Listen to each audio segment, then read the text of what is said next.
Hello, Kargani! Good morning! So, before ako magpatuloy sa mga hindi pa nakasubscribe sa ating YouTube channel, please click like and subscribe para updated kayo sa next video na i-upload ko. Thank you very much! So, tara ikot tayo dito sa ating organic garden. So, kung mapansin nyo, dyan mayroong tanglad. And then, ito is alugbati. Ayan.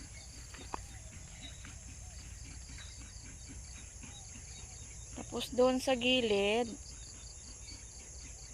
yan, dito meron dyan yung romaine lettuce. Tapos dito, ito yung gitanim ko kagabi. 9:30 na ako natapos. Ayan. Pichay. 8 ako nag-start, 8 PM. Natapos ako 9:30. Ayan, may romaine. So, merong space dyan, yung mga nangamatay na namatay na mga seedling dati, yung sabay niya. Tapos ang gawin ko dyan is taniman ko dyan ng bago yung mga hindi na kasya na seedling dun na pichay, dyan ko ilagay. So ito, meron tayong dito, yung curly na lettuce. Ayan, long plat. Maybe next week ma-harvest na ito siya. Ayan. So doon meron tayong maisan doon, and then dyan katabi ng maisan meron tayong, ang tawag nito, yung mani. And then dyan sa gilid meron tayong Thai basil. May Thai basil yan dyan. Ayan. Tapos dito meron tayong marigold, kasi organic tayo, magparami tayo ng marigold.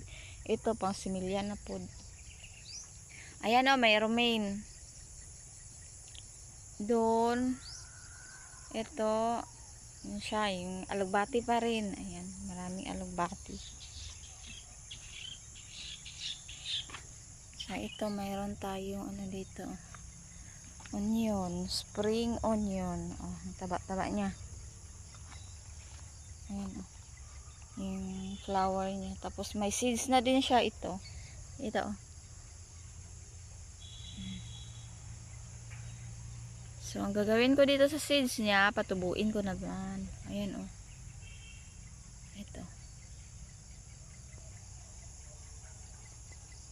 So yan lang yung garden namin, yung laman ng garden namin dito.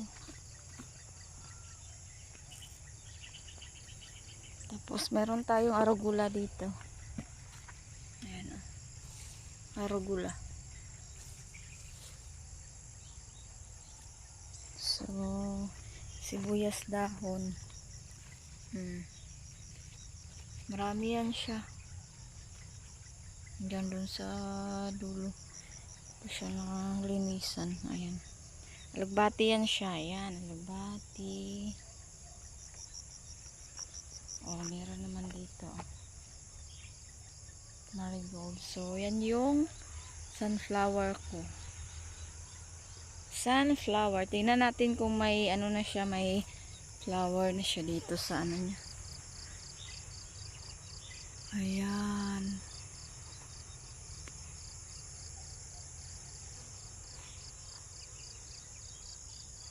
So, dito, lettuce pa rin siya. I-harvest ito bukas. Ayan, doon may bok choy. Parang pichay, pero mas masarap sa pichay. Ayan, choy. So, yan, dyan, chai sim. Ayan yung mais. Maisa namin. So, dyan sa labas ng net, meron dyan mga tanim. Ayan, dyan, may okra doon sa gilid. I-tour ko kayo next time dyan. And then last, ito, meron tayong dito, kamatis for home consumption, pang kusina, use only, kasi konti lang naman siya. So di tayo makabenta nito sa ating tindahan, hanggang kusina lang sila. Ayan so every luto ko marami talaga yung kamatis, kasi nga Yung kamatis nagpapasarap sa kahit anong mga luto. Kasi dito sa amin, hindi kami nag-use ng magic sarap or mga bitsin. Ayan. So, ito, equivalent yan sa bitsin. Yung lasa niya. Pag marami ilagay mo na kamatis, no need na kuha ng mga magic dyan. Ayan, oh. May mga hinog na, oh. Kunin ko yan mamaya. Ayan. Hinog na siya. So, yun lang muna for today's video. Thank you for watching. Ito, meron tayong violet na spinach or kulitis. Kulitis na siya na violet. Ayan, gwapa kaayo. See you to my next vlog. Thank you for watching. Go organic!